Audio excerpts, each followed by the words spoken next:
욥은 억울하게 찾아온 중병으로 죽을 고생을 했습니다. 그런데 그 장면을 우리가 말씀 속으로 잘 들어가 보면 사실 생고생을 한 것이 아니고 하나님의 명예를 지키기 위해서 고군분투했던 장면이다, 그렇게 볼 수가 있습니다. 욥은 그 질병 앞에서 버티기로 이겨냈죠. 욥의 버티기는 사탄에게 하나님의 자랑하심이 바르다 하는 것을 보이는 행동이었습니다. 그래서 우리가 죄로 인한 것이 아니라면, 또 몸을 관리를 잘 못해서 당한 질병이 아니라면, 중병에서 버티는 것은 하나님이 우리를 향하여 가지고 계신 그 정직하심을 지켜내는 행동이 됩니다. 이를 통해서 하나님께 영광이 돌아가는 것입니다. 심지어 죄로 인해서 질병이 찾아왔을지라도, 또 몸을 잘 관리를 못해서 질병이 찾아왔을지라도 질병이 우리의 인생을 무너뜨릴 수는 없습니다. 예수님이 우리 속에 계시기 때문에 그러죠. 예수님이 왕이 되는 곳마다 타고난 장애가 극복되었습니다. 몹쓸 병들이 극복되었습니다. 사망이 극복되었습니다. 가난이 극복되었습니다. 우리 성도들을 괴롭히는 큰 질병들이 암, 그리고 사고로 얻은 장애, 그리고 생활 습관으로 인해서 약해진 몸, 그리고 우리가 너무 오래 살아서 오게 되는 치매, 이런 것들이 우리들을 괴롭히고 있습니다. 그런 상황 앞에서 우리가 욥처럼 하나님을 경외하는 버티기 잘 할 수 있기를 바랍니다. 자, 오늘은 우리의 마음을 힘들게 하는, 혹은 내가 다른 사람을 힘들게 한 상황에서 어떻게 하나님을 경외할 거냐 하는 주제입니다. 지난주처럼 성경 창세기부터 계시록까지 인간 관계가 무너져서 힘든 사람들이 누가 있을까 하는 것들을 쭉 스캔을 해보면 모세와 미리암,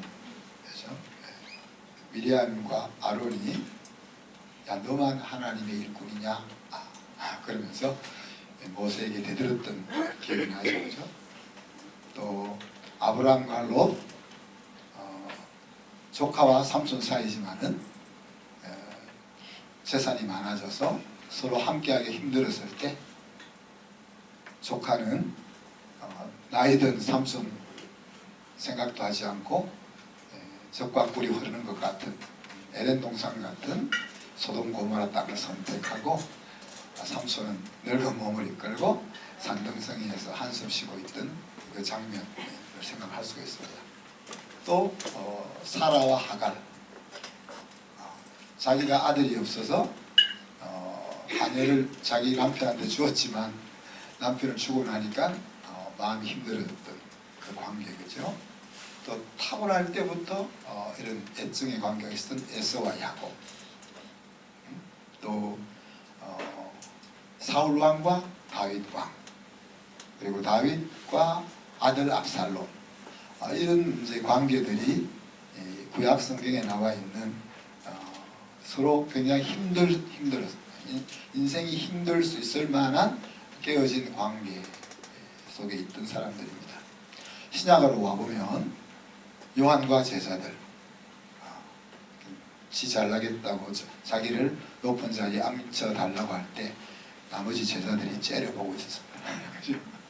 또 유다와 예수님, 예수님을 통해서 로마 압제하에 있는 나라를 어떻게 건져볼까 생각했던 유다는 예수님의 구원 방식이 마음에 들 수가 없었습니다. 그래서 결국 예수님을 팔아버리죠.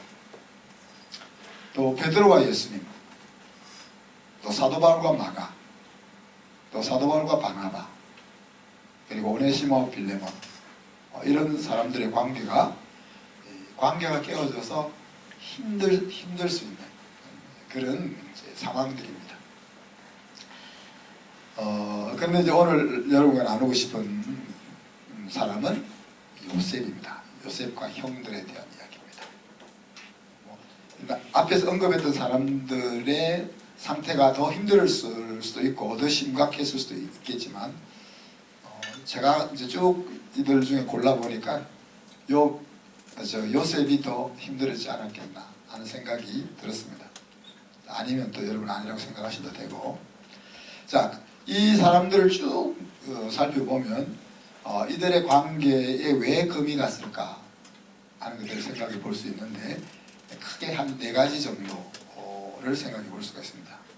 제일 보편적인 것이 나를 공격하는 것 때문에 그렇죠. 험담을 한다든지 나에게 피해를 준다든지 나를 무시한다든지 나를 배신한다든지 의견이 충돌된다든지 이런 것들을 통해서 내가 오펜스를 받을 때 관계가 깨어지더라는 거예요. 그리고 가룟 유다처럼 예수님에 대한 기대가 이런 기대를 상실하게 될 때 관계가 깨어지더라.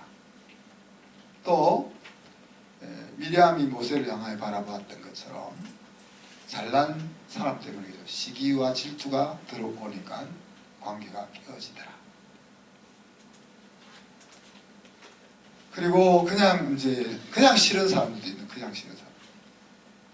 그래서 성격과 코드가 안 맞는. 그런데 사실 이 깨어진 관계가 다시 정상화되는 것은 그 답이 하나님에 되어 있습니다. 시편 8편을 보면 시편 8편은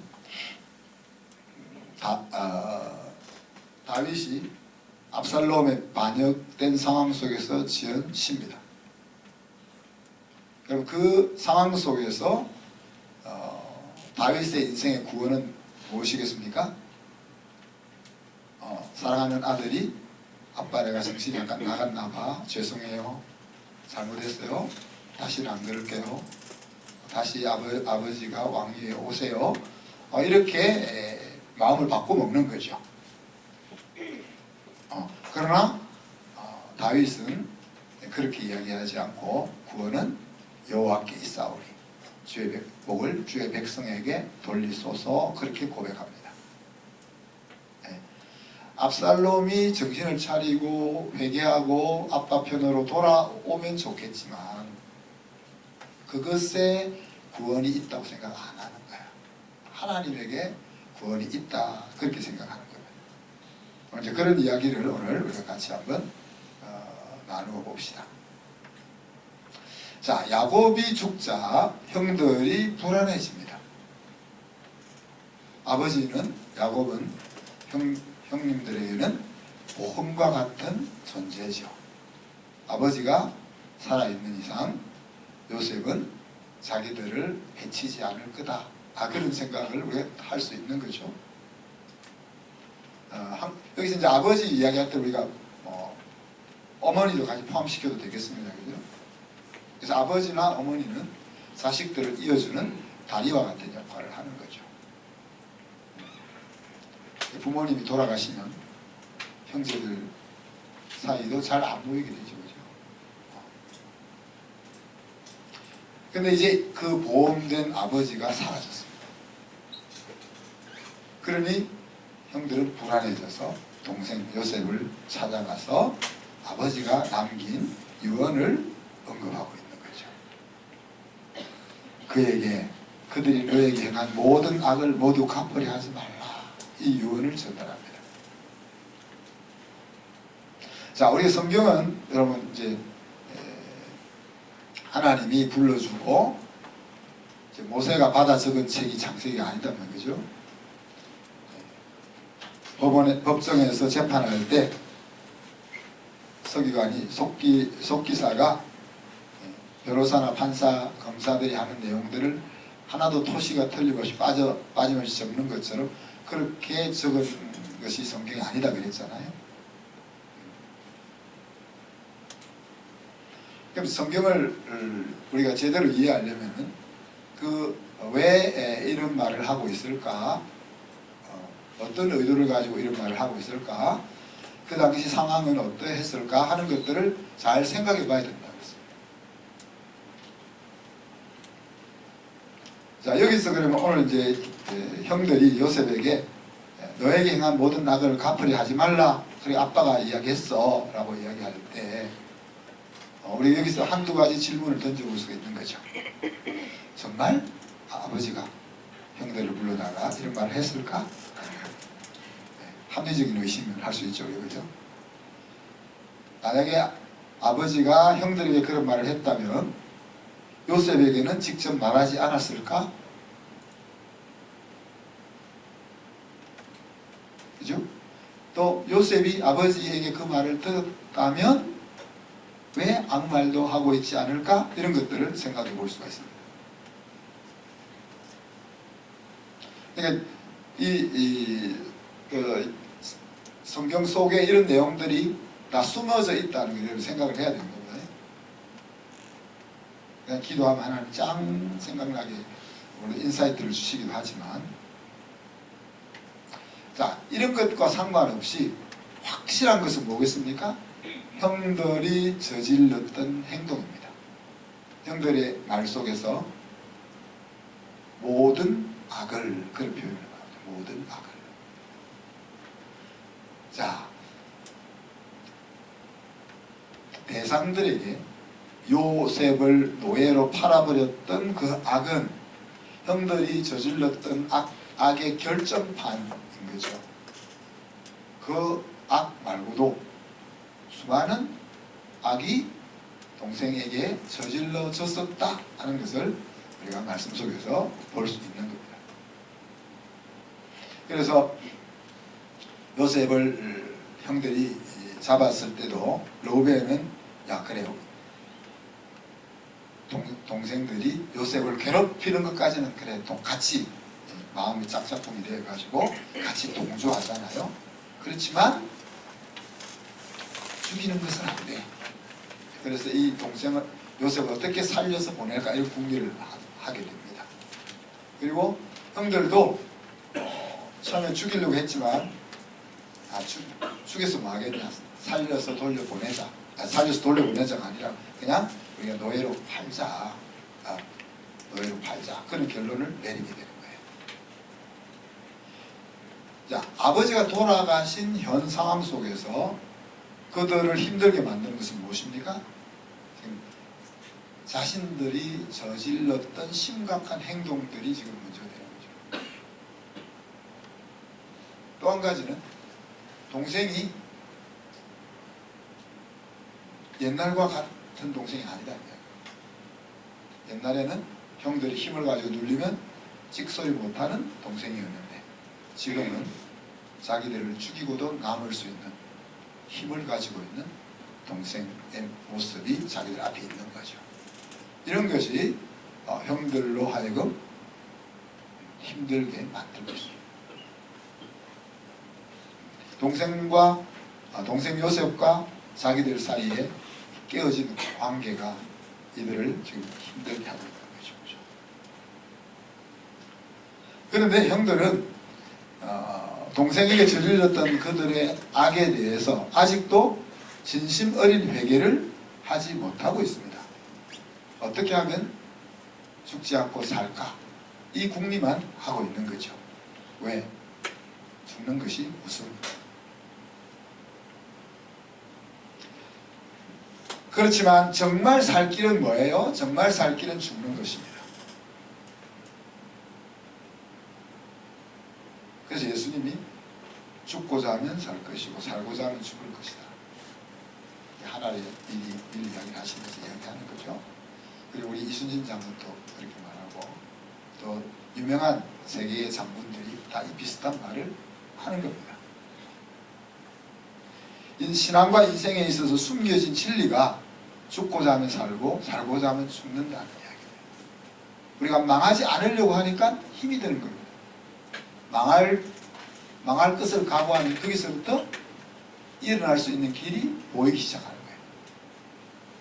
잃어버리지 않으려고 하니까 힘이 드는 겁니다. 잃어버릴 것을 각오하면 거기서부터 잃어버리지 않을 수 있는 길이 보이기 시작하는 겁니다. 근데 정말 그냥 우리가 무늬만 그래 우리 동생이 우리들을 용서해 주기 위해서 우리가 진짜 죽는 척 하자. 그렇게 해서는 안 된다 그랬잖아요. 그건 알아차리니까. 그래서 정말 마음으로 죽을 각오가 되어야 살 길이 열린다. 참 그게 잘 안 되죠, 여러분. 그죠? 우리가 살아있으니까 잃을 것이 많으니까 그게 잘 안 됩니다. 정말 형들이 회개했다면 어떻게 해야 됐을까요, 여러분? 야, 우리가 죽을 죄를 지었다. 네가 어떤 처분을 내려도 우리가 원망하지 않고 받을게. 네 힘들었던 13년 생각하면 정말 너무 미안하다. 그렇게 나오는 것이어야 한다는 이야기죠. 그렇게 나왔으면 요셉도 용서하기가 얼마나 쉬웠겠어요. 이 깨어졌던 관계가 풀리기가 얼마나 좋겠어요. 그죠? 여러분 신랑이 여보 내가 그동안 좀 포악하게 했던 거 미안해. 앞으로 그렇게 하지 않기 위해서 힘쓸게. 그게 그렇게 나오면은 얼마나 좋겠습니까? 그죠? 우리 아버님이 우리 어머님 바로 돌아가시기 전날 밤에 우리 어머님 손을 붙잡고 여보 미안해 고생시켜서 그리고 돌아가셨대. 우리 어머님 착해서 그래. 이제 우리 집사람 같으면 그럼 더 성질나는 거죠.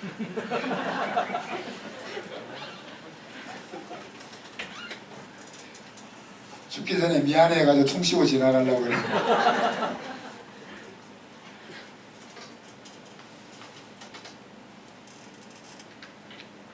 참 그렇게 이렇게 깨어진 관계가 잘 아물어질 수 있도록 우리가 서로 그렇게 행동을 잘 못한단 말이에요.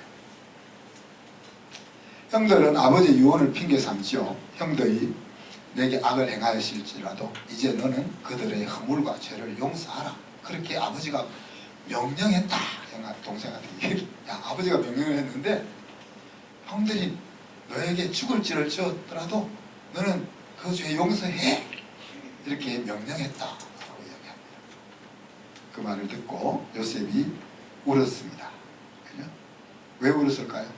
그 이야기를 들었을 때 자기가 13년 동안 겪었던 그 죽을 고생이 주마등처럼 순식간에 스쳐 지나가지 않았겠어요? 그리고 형들이 불쌍한 거지. 그때는 엄청 커 보였는데 지금은 아주 간이 콩알만 해져가지고 동생 앞에서 쪼잔해져 있는, 작아져 있는 그 모습들을 볼 때 그래서 형들을 안심시킵니다.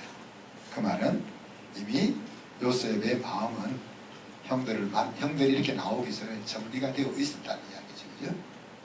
형들의 태도와 상관없이 용서하리라. 이 마음은 어디에서 오는 거라고 했습니까? 하나님과 요셉 사이에 이미 이 문제가 해결이 되고 처리가 되었던 겁니다.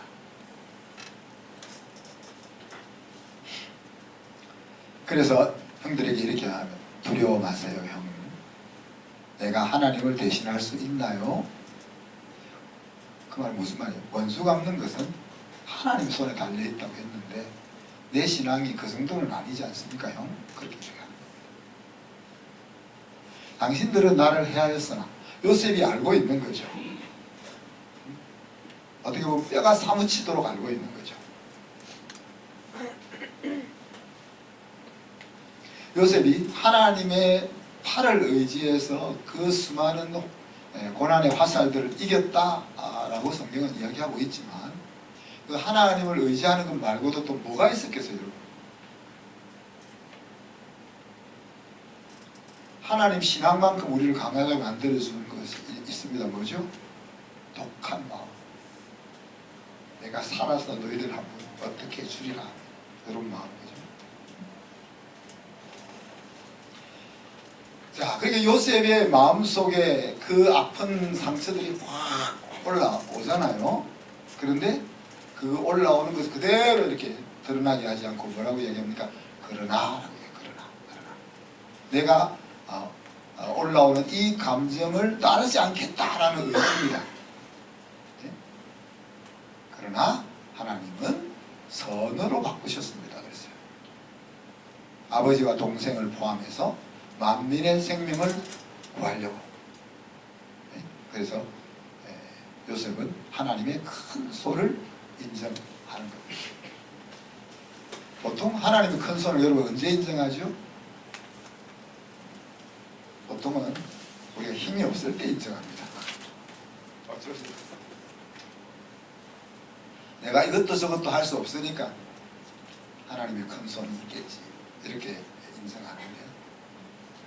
우리가 뭔가를 조치를 취해 줄 수 있는 힘이 있을 때는 하나님의 큰 손 인정하기가 쉽지 않습니다. 그런데 요셉은 하나님의 큰 손을 지금 받아들이고 있는 거죠. 그리고 더 나아가서 내가 당신들과 조카들까지 다 책임지겠습니다, 그렇게 이야기하죠. 자, 실질적으로 형들이 요셉에게 저질렀던 악은 어떻게 되었습니까? 요셉을 애굽의 총리로 만들었습니다. 형들이 악을 안 저질렀더라면 요셉은 아버지 사랑받으면서 아버지 품 안에서 파파보이로 살았을 거 아니에요, 그죠? 그리고 형들의 악은 하나님의 계획을 이루는 것에 사용되었습니다. 가족들과 백성들을 구원하고 또 예수 그리스도의 구원의 모형이 되잖아요. 그리고 우리들의 삶의 모형이 되는 겁니다. 그리고 오늘 요셉을 이렇게 자기를 그렇게 죽을 고생을 시켰던 형들을 향하여도 마음을 이렇게 확 열 수 있는 큰 사람으로 만들어 놓은 겁니다. 물론 13년에 정말 죽을 것 같은 수고가 있었고 하나님의 은혜와 특별한 간섭이 있었지만 형들의 그 악이 이렇게 사용되었다 하는 것을 요셉이 알고 있는 거죠. 사랑하는 성도 여러분, 무너진 관계 때문에 왜 우리가 힘들어합니까?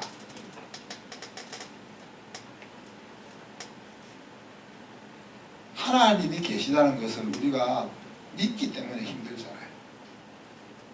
하나님이 계시지 않다면 우리 다시 안 보면 되는 거예요. 그죠? 안 보고 싶은 사람 이쪽에 있는 사람 이쪽에 있는 사람 안 보고 싶은 사람이 있는데 그건 아니죠? 안 보고 싶으면 안 보면 됩니다. 신랑이 마음에 안 들면 헤어지면 됩니다. 옛날 같으면은 미워도 끝까지 살잖아. 우리가 왜 끝까지 살아요?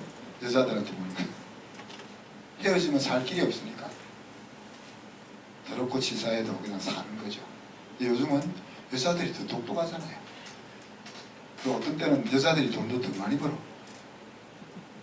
그러니 하나님이 안 계시면 마음에 안 들면 그냥 헤어지면 되는 거예요. 왜 굳이 그걸 붙잡고 마음에 안 드는데 힘들게 애쓰면서 살아야 되겠습니까? 그런데 그 하나님이 우리에게 뭘 얘기해요? 야, 네가 부당한 대우를 받았어도 그 사람을 너 용서해, 그 사람을 너 사랑해, 그렇게 말씀하시니까 그런데 그 말씀을 하나님 하시지만 나는 용서가 안 되니까.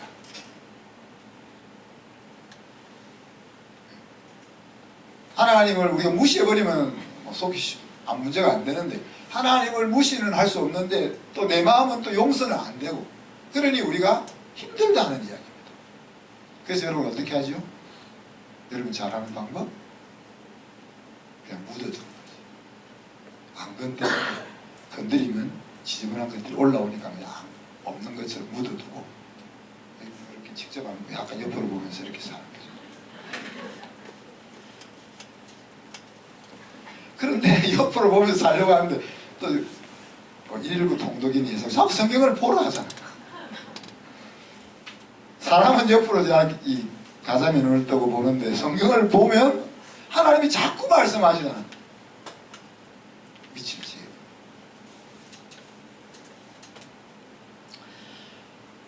우리가 초등 학생들 성품 교육을 할 때 추천하는 책 중에 하나가 코리텐 붐 자서전 책을 소개합니다. 이제 용서의 롤 모델로서 고리텐 붐을 소개하죠. 근데 고리텐 붐이 이제 언니와 연결된 삶을 이야기하면서 써낸 책이 주는 나의 피난처라는 책이 있습니다. 이게 언니가 항상 자기에게 주는 나의 피난처다, 그 말을 했던 거죠. 1940년 히틀러가 온 유럽을 어둠 속으로 몰아넣기 시작합니다. 그리고 코리가 살고 있던 네덜란드에도 나치의 검은 손이 벌써 들어오는 거죠. 그런데 그 암흑의 시대에서 이 코린의 가족들은 하나님의 빛된 행동을 해야 되겠다, 그런 마음을 먹습니다. 그래서 유대인들을 그냥 숨겨달라고 하는 유대인들을 숨겨주는 것이 아니고 적극적으로 유대인을 구하기 위해서 비밀의 방을 만듭니다. 유대인들에게는 희망의 피난처죠. 그것이 유대인들에게는 희망의 피난처지만은 코리의 가족들에게는 위험한 일입니다. 위험한. 발각되면 유대인들과 같이 수용소로 끌려가야 되는 그런 일입니다. 결국 독일이 망하기 1년 전, 조금만 더 숨어서 잘했으면 되는데 1년 전 1944년에 이 숨겨주던 일이 발각되어 가지고 코리의 모든 가족들은 다 수용소로 끌려갑니다. 근데 이웃집 남자가 배신을 때리고 밀고를 해서 그런 일이 일어난 거죠. 그래서 코리는 분노합니다.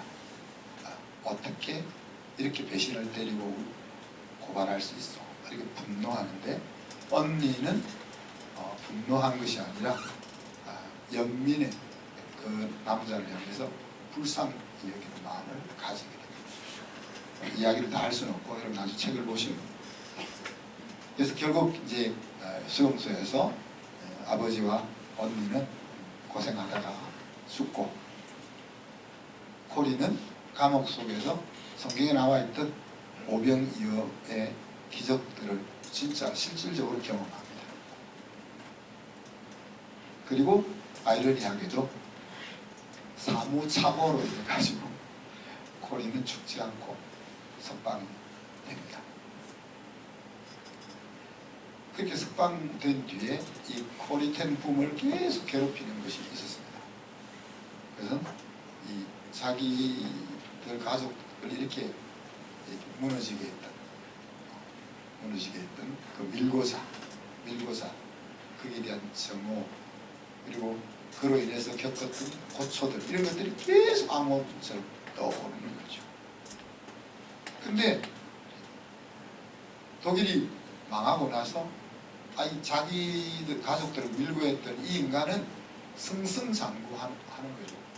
그러니 코리의 마음속의 분노는 더 극에 치닫게 됩니다. 그렇지만 그가 하나님의 은혜를 입어서 사랑과 용서의 메시지를 전하는 간증자가 되어서 이곳저곳 돌아다니면서 정오보다 강한 사랑과 용서의 힘에 대해서 사람들이 깨우쳐주는 일을 합니다. 근데 어느 날 독일에서 이 집회가 있었는데 그 집회에서 간증을 마치고, 이제 보통 저도 설교 예배 끝나고 나갈 때 성도 악수하잖아요. 그것처럼 집회가 마치고 나가서 악수를 하고 있는데 저 멀리서 꿈에도 정오했던 그 인간이 걸어오고 있는 거죠.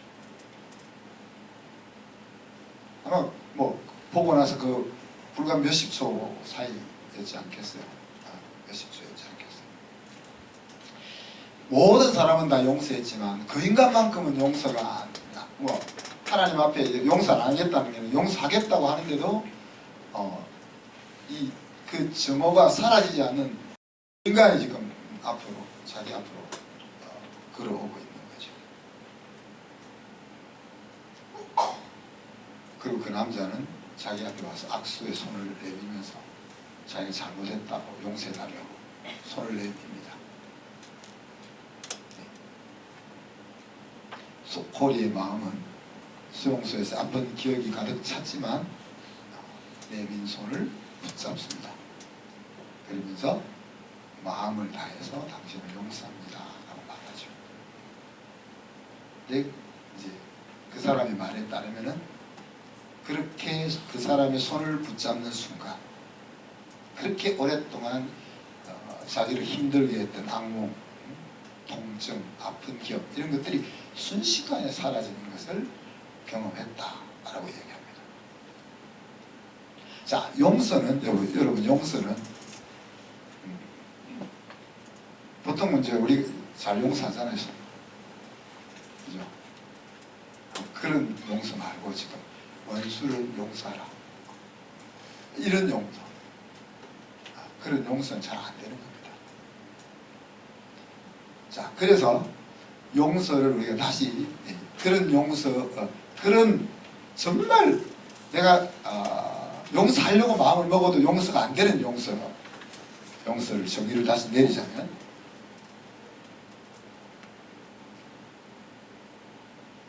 복수하겠다는 생각을 하나님께 캐스트웨이 던져버리는 결단이었습니다.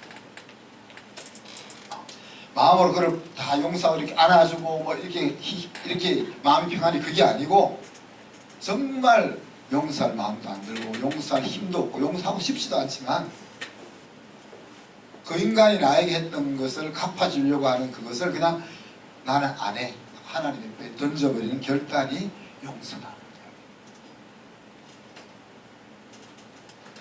그리고 그 결단은 그냥 한 번 하고 끝나는 게 아니고 언제까지요?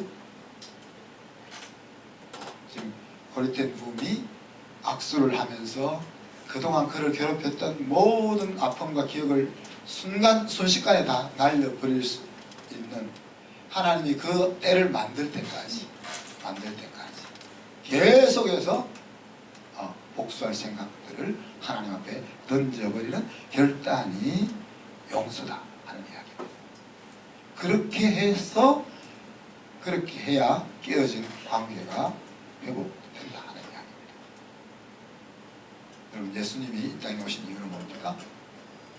바로 도저히 용서될 수 없는, 회복될 수 없는 그 관계를, 하나님과 우리의 관계를 제대로 복구시키기 위해서 이 땅에 오셨습니다. 그리고 그 용서와 관계 회복을 경험한 우리들이 해야 될 일은 내 옆에 있는 사람과의 깨어진 관계를 복구시키는 일이겠죠. 오늘 말씀의 엑스티킷은 인간관계의 영역에서 하나님의 왕권을 인정할 거냐 하는 이야기입니다. 우리에게 용서할 의무는 없습니다. 내 인생을 힘들게 했던 사람을 용서해야 될 의무는 없습니다. 하나님이 계시지 않다면.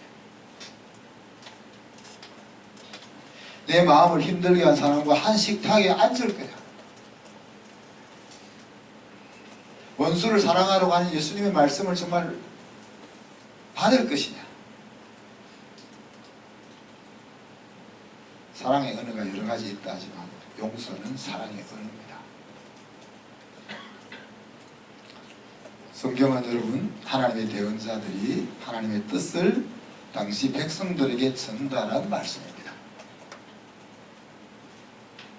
종교 교리책이 아니란 말이에요. 왜 이 성경을 성도들이 잘 이해하기 위해서 조직신학적으로도 분석하고 신론, 인간론, 기독론 이렇게 여러 가지로 나누어서 설명을 하지만 성경은 그렇게 만들어진 책이 아니다 말이에요. 성경이 1600년 동안 쓰여졌잖아요. 쓰여질 때 하나님의 백성들의 삶의 정황 속에서 하나님의 백성들이 어떻게 제대로 행복하게 살아갈 수 있을까 하는 그때 말씀들 전달된 것이 성경입니다. 하나님이 구약 신약 이렇게 딱 만들어 가지고 야 이것이 너가 믿어야 될 말씀이야 이렇게 던져준 것이 아니고 하나님의 백성들이 살아가는 여정 속에서 그 여정 속에서 어떻게 결정하고 어떤 생각을 가져야 되고 하는 것들을 그때 알려주었던 내용들이 성경이다 하는 이야기입니다.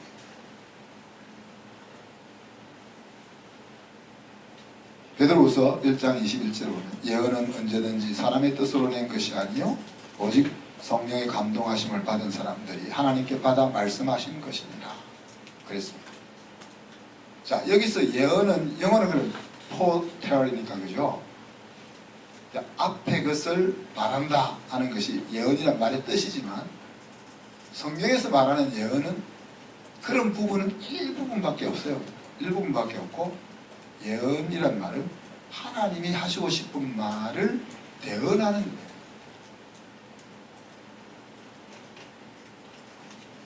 마태를 통해서 마태는 어떤 생각을 가졌어요? 유대인이니까 자기가 유대인이니까 유대인들에게 예수님을 전해야 되겠다 하는 생각이 드는 거예요. 그러니 자기가 옆에서 따라다니면서 경험했던 그 예수님을 유대인들이 잘 알아들을 수 있도록 예수님의 전기를 쓴 것이 마태복음이에요.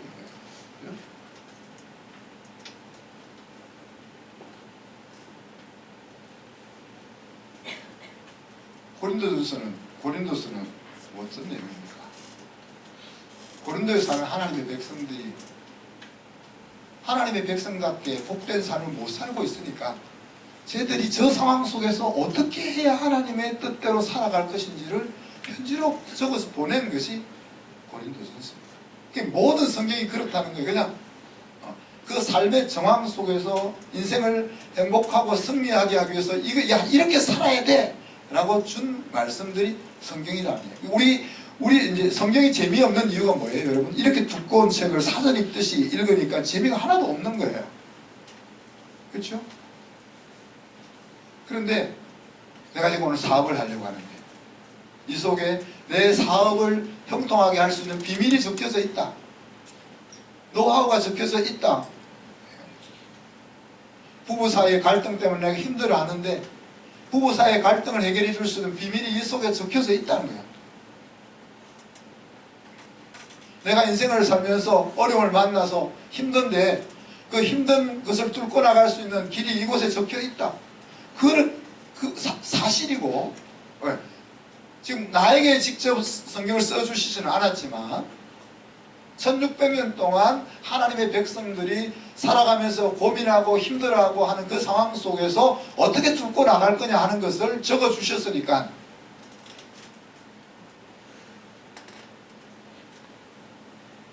그래서 이 성경이 바로 예언이라는 이야기입니다. 모든 예언은 사람의 뜻으로 나지 않고 다른 종교에서 경전을 사람의 뜻으로 만드는 것과 달리 성경은 하나님이 당신이 전하고 싶은 말을 대언자를 우리가 대언자 성경은 대언자라고 하지 않고 선지자, 예언자 그렇게 표현을 하지만 그 선지자를 하나님의 대변인으로 대통령이 자기의 의견을 발표할 때 대부분 어떻게 이야기해요? 1년에 한 번 연두 기자회견 이런 걸 하지만 대부분은 대변인을 통해서 자기 의사를 전달하는 거죠. 하나님께서 자기의 대변인을 세워서 내 뜻이 이거다. 네가 지금 이런 어려움을 겪고 있냐? 그 어려움을 뚫고 나갈 수 있는 방법은 이거야. 이렇게 알려주는 것이 성경이다 하는 거예요.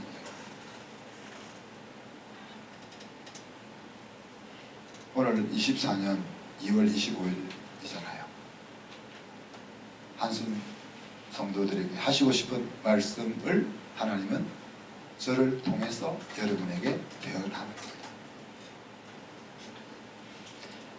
이 설교는 성경을 풀어주는 것이 아니에요. 여러분이 성경을 잘 이해할 수 있도록 풀어주는 것이 설교가 아니에요.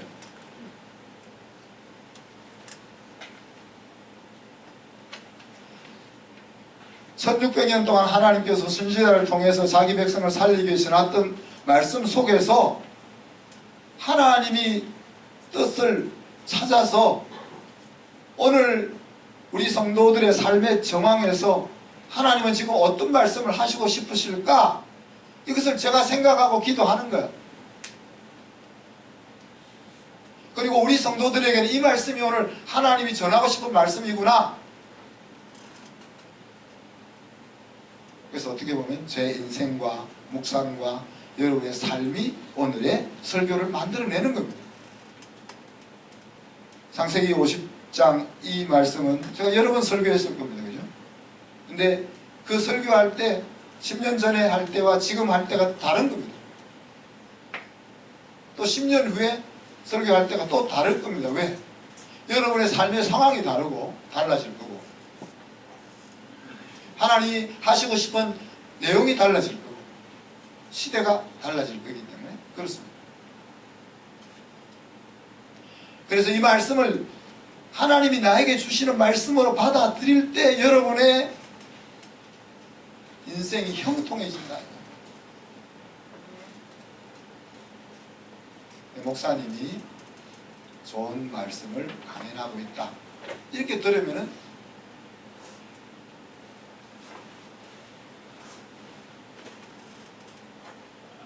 우리는 종교 생활을 하게 됩니다. 하나님이 목사님의 전 인격을 통해서 나에게 하고 싶은 말씀을 하고 계시구나 라고 생각하면 여러분이 하나님의 말씀을 듣는 겁니다. 또 여러분이 그렇게 하나님의 말씀으로 받아서 여러분의 삶이 형통한 길로 가게 하는 것이 우리 목회자에게 주어져 있는 사명이기도 합니다. 모세는 이스라엘 백성들을 가나안 땅으로 이끌어내는 일에 있어서 모든 책임을 다 짊어졌던 1등 공신입니다. 그러나 그 모세가 가나안 땅으로 못 들어갔습니다. 왜요? 그 이스라엘 백성들에게 하나님의 거룩을 드러내지 못하고 하나님의 영광을 드러내지 못했다. 모세가 성질을 내가지고 하나님, 야, 너 하나님의 입구에 왜 성질을 내? 그래서 못 들어간 게 아니란 말이에요.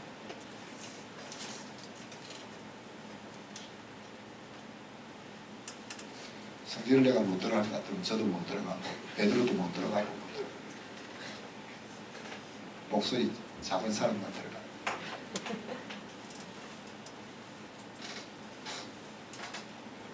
여러분의 인생과 제 사역은 그렇게 끊을 수 없이 연결되어 있습니다.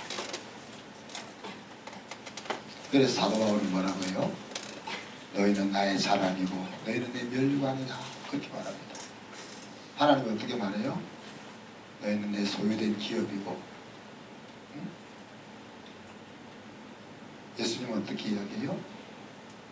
너희는 내 양이고 나는 선한 목자고 나는 너를 위해서 목숨을 버린다 그렇게 말씀합니다. 왜? 떨어질 수 없게 엮여있는 관계이기 때문에. 여러분 신앙은 하나님과의 관계를 세워나가는 거라 그랬습니다. 하나님을 통해서 우리는 사랑을 받고 사랑을 알고 은혜를 받고 은혜를 알고 용서를 받고 용서를 알고 배려받고 배려를 알고 존중을 받고 존중을 알고 비전을 받고 살아가야 될 이유를 아는 이것이 신앙이다.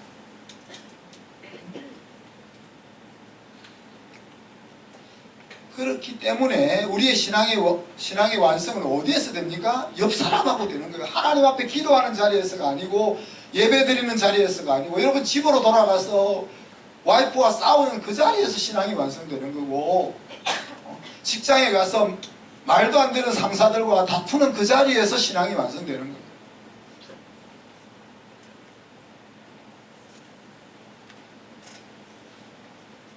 깨어진 관계 가운데서 하나님을 경외하는 행동이 뭡니까? 용서하고 용서받는 행동을 결단하는 겁니다. 언제까지? 하나님이 속을 완전히 시원하게 꿰뚫어 줄 그때까지.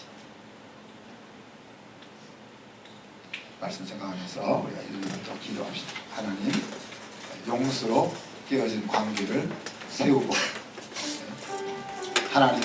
하나님과의 그 놀라운 사랑의 관계를 더 깊이 세워나가게 해 주옵소서. 한 번 더 기도하겠습니다.